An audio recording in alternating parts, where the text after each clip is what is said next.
Hello guys, pag-usapan lang natin ang breaking news na pinag-uusapan nga naman guys sa social media ng mga netizens at ng mga Kakden fans. Ang sweet nila sa 2025. Totoo, sa pagsapit ng 2025, magbabantay si Catherine sa ospital kay Alden. Dito na ba makukuha ni Alden matamis na oo ni Catherine Bernardo? Totoo na kaya guys ang lumabas na balita na ganito na ang mangyayari sa pagsapit ng 2025? Kasi guys, pinag-uusapan ngayon dahil may lumabas na baraha na magkakasakit daw si Alden Richard dahil sa pagod, at ang pinag-uusapan, magbabantay kaya si Catherine Bernardo sa ospital kapag ganun nga ang nangyari sa 2025.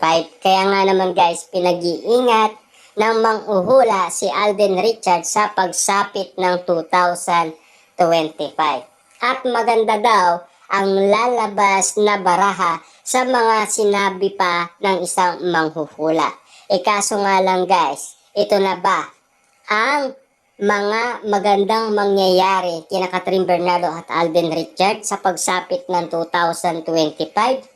Meron na ba tayong inihintay na magandang update galing sa kanilang dalawa? Lalo-lalo na guys, kung magkatotoo sana ang ganitong sitwasyon na ula kay Alden Richard at lalong-lalo na kay Catherine Bernardo. Kasi sa bawat prediction nga naman guys, minsan nagkakatotoo, minsan ay hindi. Pero malaki ang posibilidad na mga kinakalat ng mga netizens at ng mga Kakden fans na sana ay magkatotoo. At kahit na ano pa man guys ang sabihin daw ng iba, para sa kanila, mag-on na daw sina Catherine Bernardo at Alden Richard. Dahil sa mga booking na si Catherine Bernardo mismo ang nagsalita. Diba? 3 beses kasi guys nagsalita si Catherine Bernardo at 3 beses din siyang nahuli. Siyempre doon pa lang guys, ibabase na ang mga pang-uuli ng mga Kakden fans kay Catherine Bernardo dahil sa siya ay nabuking. Siyempre guys, kahit na hindi sinasadya or sinasadya man, at least narinig ng karamihan. At least tumatak sa kanilang puso at isipan na mahal talaga ni Catherine Bernardo si Alden Richard dahil hindi niya kayang maitago ang kanyang feelings na nararamdaman umano kay Alden Richard.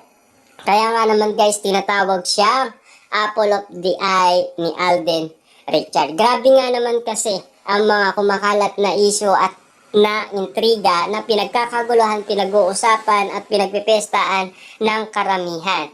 Lalong-lalo na guys kung may katotohanan.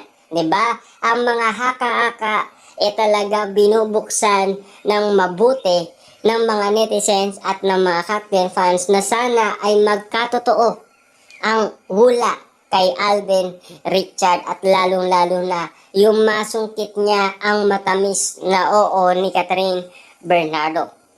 Yun kasi guys ang paniniwala ng iba. Pero kayo, ano ba ang paniniwala ninyo sa mga inula ng isang manghuhula patungkol umano kay Alden Richard at Catherine Bernardo? Yan ba ay magkakatotoo or hindi? Diba? Pero kung karamihan naman guys ay mag-a-agree sa ganitong sitwasyon, siyempre malakas ang panalangin nila na talagang yan ay magkatotoo.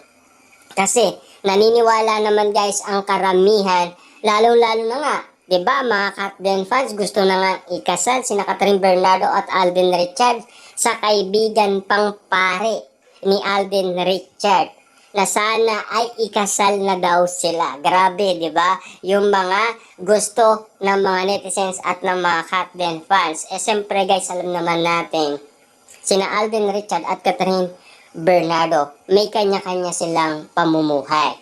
'Di ba? May kanya-kanya silang mga magulang na binabantayan din at minamahal din. Kaso nga lang kasi guys, Sa edad ni Alden Richard at Catherine Bernardo, dadaan din sila kung ano ang sinapit ng kanilang mga magulang.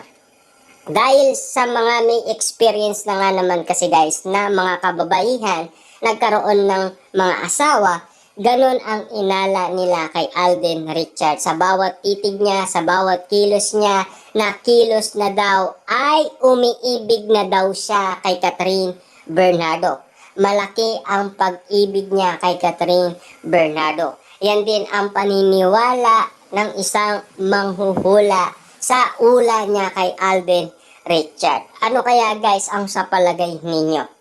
Si Catherine Bernardo ba ay mababalitaan natin na babantayan niya si Alden Richard sa ospital? Kung ganon nga ang mangyayari, siyempre hindi nila yan may tatago. Kasi ospital yan guys, maraming tao dyan, 'di ba? At lalo-lalo na sikat sila. Pinag-uusapan sila sa social media. Hindi lang naman guys sa social media, maging sa ibang bansa ay pinag-uusapan din sina Catherine Bernardo at Alden Richard. Dahil alam naman natin guys, kilalang kilala sila doon. Kasi naging patok nga naman kasi ang kanilang pelikula, lalong-lalo na guys sa Amerika at lalong-lalo na guys sa Canada. Kita nyo naman guys, no? Kalat na ang kasikatan ni Catherine Bernardo at Alden Richard. Kapag sila nga ang nagtambal, siguradong patok na patok yan. At lalong-lalo na guys, pinag-uusapan na ang kanilang telyaserye kung sana ay magkatotoo man. Kasi ang sinasabi ng management, pelikula lang daw. Kasi mas magaan daw ang pelikula kesa sa telyaserye. Kasi mahaba-haba nga naman kasi guys ang telyaserye kesa sa movie. Diba? Ang movie na ginawa ni na Alden Richard at Catherine Bernardo, 1 month lang yun guys na kaya nila. Diba? Kita nyo naman. 1 month lang na kaya ni na Alden Richard at Catherine Bernardo. Lalong-lalo na si Alden Richard dahil doble ang kanyang trabaho. Meron pa siyang sparkle gala, meron pa siyang shooting, at meron pa siyang mga endorsement na ginagawa. Grabe nga naman guys ang mga trabahong ginagawa ni na Alden Richard at Catherine Bernardo. Pero nakakaya nilang gawin dahil mahal nila ang kanilang trabaho. Dahil ito ang nagpatagumpay sa kanila.